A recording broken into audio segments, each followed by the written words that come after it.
옷소공이라고 하더라고. 옷소공. 옷소공. 네. 네, 옷소공이 뭐죠? 오세훈 시장이 쏘아 올린 공. 근데 저는 개인적으로 네. 이 오세훈 시장이 쏘아 올린 공이라고 해서 이제 언론에서 토지거래 허가구역을 해제를 했기 때문에 올라간 것이라고 이제 사람들이 생각을 하는데 저는 개인적으로 조금 생각이 다르거든요. 그래요? 예. 그러니까는 토지거래 허구역이 역량을 해제해서 일시적으로 튀어오르는 효과는 조금 있긴 하지만은 토지거래가 허가구역이 지정되든 토지가 지정이 되지 않던 그 지역들은 올라갈 지역이었어요. 다만 이제 표시가 나는 게 이제 수요자들을 조금 몰려들게 했으니까는 이제 거래를 할 수 있는 사람들이 많아지면서 튀어오르는 것처럼 보이지만요. 원래 올라가는 것들을 누르고 있다가 이제 풀리니까는 좀 튀어오른 거고 나중에는 원래 오를 가격이었는데 지금 이제 풀리니까는 그런 현상들이 조금 표신하게 보일 뿐 인플레이션은 원래 일어났어요. 왜냐면은 토지거래 허가구역이 지정이 안 됐다고 해서 안 됐다고 해서 그 집이 그 가격들이 형성이 안 될까요? 저는 거기는 오를 때라고 생각을 하거든요. 그래서 인플레이션이 일어나는 효과가 잠시 막혀 있다가 조금 뚫리니까는 일시적으로 오버슈팅이 되는 거지. 이거가 원인이 되어가지고 이 원인 때문에 근본적인 원인 때문에 집값이 오르는 건 아니라고 저는 생각을 좀 하거든요. 근데 언론에서는 이게 토어제 해제 이후에 좀 이렇게 확 튄 것처럼. 맞아요. 그거는 맞지만 현상은 맞지만은 이 현상이 토제가 근본적인 원인이 아니라 인플레이션이 원인인 거고 그 인플레이션이 반응을 잘하는 곳에 우리가 이제 막혀 있는 것들 좀 뚫으니까 일시적으로 일어난 현상이라고 저는 생각하지 본질은 아니라는 거죠. 그 현상은 맞는데 본질은 원래 올라갈 곳이었다. 그런데 눌려 있어서 보이지 않는 선들이 움직이고 있다가 잠시 이제 그게 풀리니까는 일어난 거지. 원래 이 규제가 없었으면 정상적으로 올라갈 수 있는 가격들로 그냥 그렇게 가는 거라고 저는 생각을 했거든요. 현상적인 부분은 맞습니다. 근데 저는 그 본질은 인플레이션이 강하게 반응하는 지역이다가 본질이지 토제가 됐다 안 됐다는 본질이 아니라는 생각도 조금 해봅니다. 그냥 뭐 제 개똥 철학이에요. 예, 개똥 철학인데 뭐 그거랑 별개로 좋은 입지니까 압구정이라든지 뭐 잠실이라든지 요즘은 이제 잠실이 거의 바로미터가 되어가지고 가격들의 움직임들을 좀 주도하는 느낌들도 많이 들고 그렇긴 한데 네. 거기는 이제 본질적으로 원래는 좋은 데니까 어떻게 막을 수가 없는 지역이라고 좀 생각이 들긴 합니다. 네. 그럼 그렇게 지금 확 올라갔지 않습니까? 네. 특히 강남 3구 중심으로 네. 해서 이 분위기 앞으로 좀 어떻게 될 거라고 보세요? 분위기가 이게 한번 배가 우회를 했잖아요. 큰 배나 큰 차들이 이렇게 한번 우회할 때 좀 힘든데 우회하고 난 다음에 속도를 내잖아요. 나중에 신호등이 들어오기 전까지 이렇게 빨간불이냐 초록불이냐에 따라서 이제 속도를 내냐 정지하냐인데 지금 크게 한번 우회를 했어요. 그 우회하는 시점들이 사실은 우회하려고 시작할게라고 한 게 12월 달 정도고 그 다음에 1월 달부터는 우회를 했고 지금은 이제 턴을 거의 다 해가지고 이제 직진하는 시기가 지금 된 것 같아요. 그래서 그런 것들을 알 수 있는 게 이제 거래량이라든지 이런 걸 보면은 알 수 있거든요. 거래량이 한번 네. 보여주겠어요? 네. 보라색 보이시죠? 예. 이 보라색이 지금 오늘 기준으로, 오늘 날짜예요. 오늘 기준으로 보라색이 2월 달에 지금까지의 거래량이에요. 네. 3월 달, 2월 달에 거래량이 지금 이제 집계되고 있는 추이입니다. 그러니까 2월 달 거래량이 3월 말까지 이제 계속 집계가 되는데 지금 3,600건이 거래량이 집계가 됐습니다. 그러니까 지금 1월 달이 3,300건 거래량이 집계가 됐거든요. 네. 근데 지금 이제 2월 달 거래량이 약 3,600건 거래가 되고 요 표시에 3,200건은 조금 잘못된 거예요. 제가 표를 잘못했는데 요게 맞습니다. 네. 3,600건이. 그래서 3,600건이 거래가 됐다는 거는 이미 2월 달 걸 따라잡았고 12월 달 거도 따라잡았고 이 수준 자체가 아마 한 작년 3월, 4월, 5월 수준으로 저는 갈 거라고 생각합니다. 그러면은 한 거래량이 한 4,500건 전후 뭐 5,000건 가까이도 나올 수 있는 수준인데 2월이 또 짧으니까 4,500건 전후로 나오는데 4,500건의 의미는 뭐냐면은 정상적인 거래에 거의 다 왔다예요. 서울시에서 거래가 되는 정상적인 거래로 왔다라고 저는 판단이 되거든요. 정상의 범위를 한 4천에서 5천 정도 보세요? 예, 그 정도가 서울에서의 일반적으로 거래되는 게 한 4,500건, 5,000건 정도가 일반적인 정상적인 거래의 양인데 그까지 너무 급속하게 올라갔잖아요. 네. 그 말은 뭐냐면은 이제 가격이 여기에 반영이 되는 거죠. 거래량은 그 집값의 결과물이거든요. 거래가 되면서 지금 시장의 분위기가 좋으니까는 올라간 호가도 사람들이 거래를 한다는 거잖아요.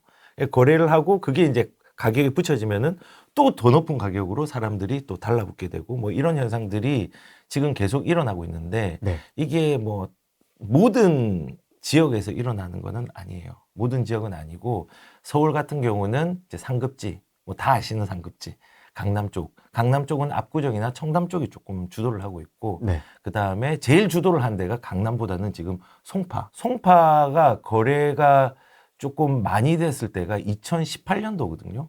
그 2018년도에 준하진 않지만은 거기에 가깝게 가려고 하고 있어요. 그리고 강남 같은 경우는 거기를 뒤따라가고 있고 서초 그리고 이제 문제는 뭐냐면은 지금 용산도 움직이려고 하고 있고 용산도 조금 움직이려고 하고 있고 이제 서대문도 조금 움직이고 있더라고요. 거기 조금 하급지죠. 어떻게 보면은 거기에도 마이너스가 아니라 플러스로 조금 움직이는 경향이 있고 그리고 제가 얼마 전에 상담한 분이 계신데 예. 좀 하급지에 좋은 물건들을 소개를 시켜줬어요. 재건축 물건을.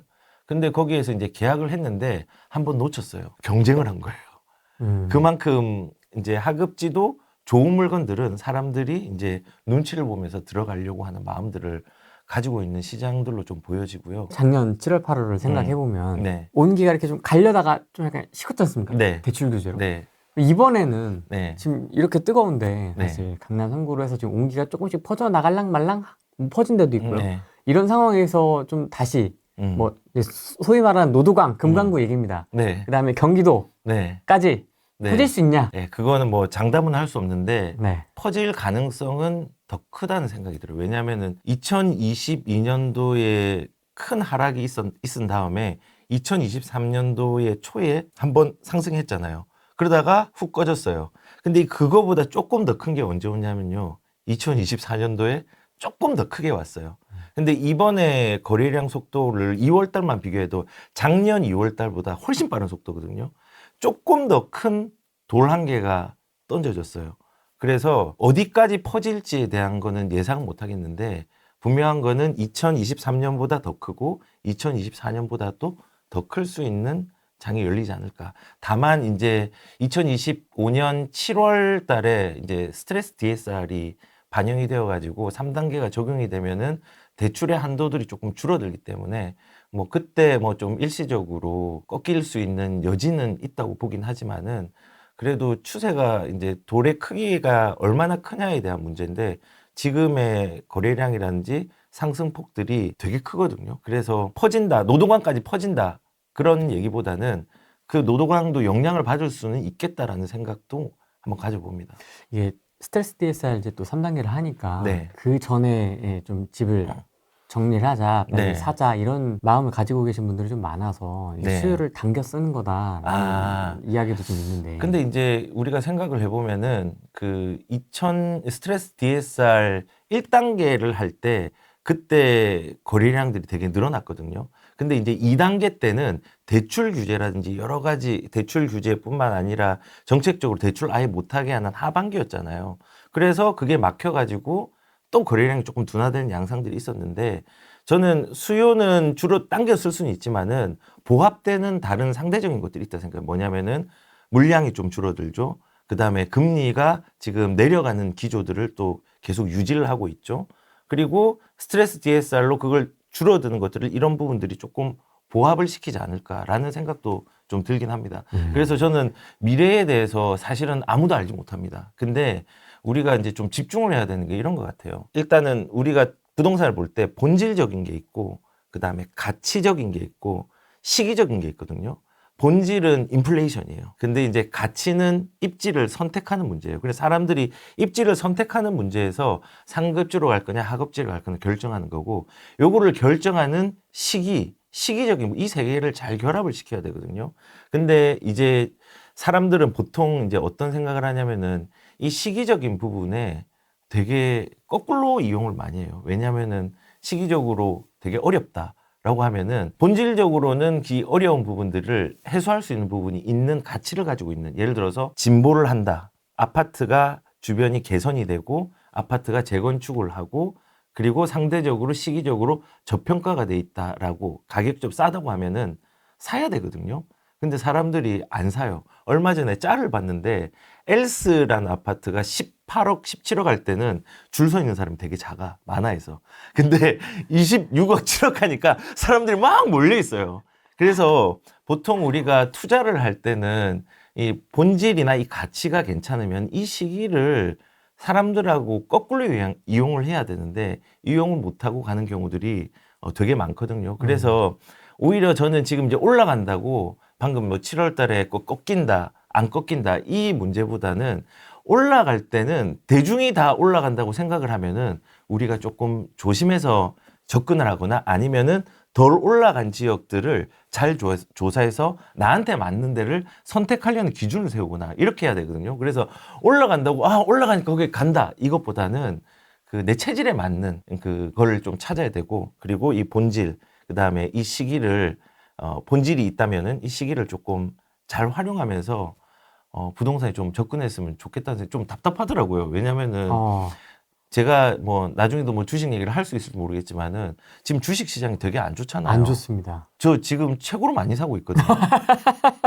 지금 사야 되는데 예, 지금- 아무도 주식 얘기 안 해. 예, 주식 얘기를 안 하는데 전 주식 얘기 계속 부동산 얘기하면서도 하거든요. 왜냐면은 저는 요즘 알람을 맞춰놔요. 새벽 3시에, 4시에. 왜냐면은 그럼 중간에 일어나세요? 예, 중간에 일어나요. 일부러. 보고 예, 살라고? 보고 살려고.